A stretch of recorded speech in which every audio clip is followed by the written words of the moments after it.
도널드 트럼프 대통령은 오늘 발표된 예상보다 호조를 보인 고용 보고서를 환영했습니다. 견고한 경제 성장은 인플레이션에 대한 우려를 부추기기보다는 오히려 시장을 활성화해야 한다라는 주장으로 연결됩니다. 트럼프 대통령은 트루소셜에 방금 발표된 것처럼 훌륭한 고용 보고서가 나왔으니 주가는 하락하지 않을 것이고 하락하는 게 아니고 상승해야 한다. 주가 올라갈 거다 얘기하는 거죠. 지난 200년 동안 그래왔듯이 말이다.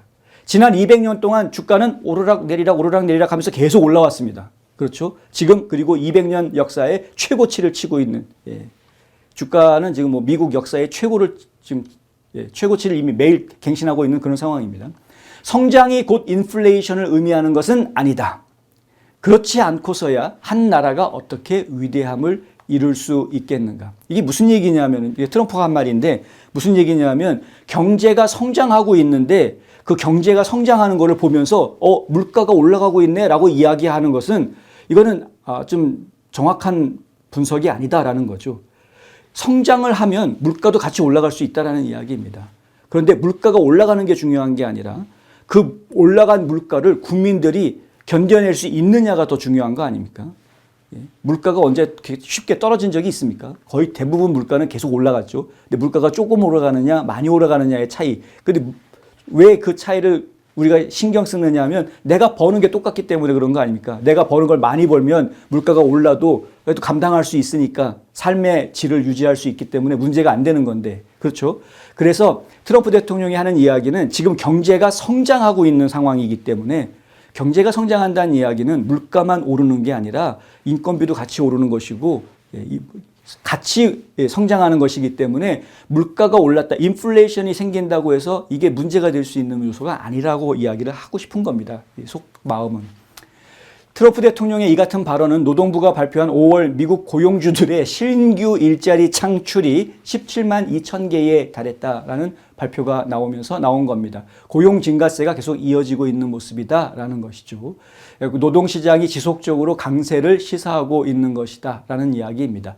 연방노동통계국의 발표에 따르면 4월 고용 증가치가 17만 9천 명으로 상향 조정이 됐고요. 그리고 5월에 비농업 부분 고용이 17만 2천 명으로 증가했습니다.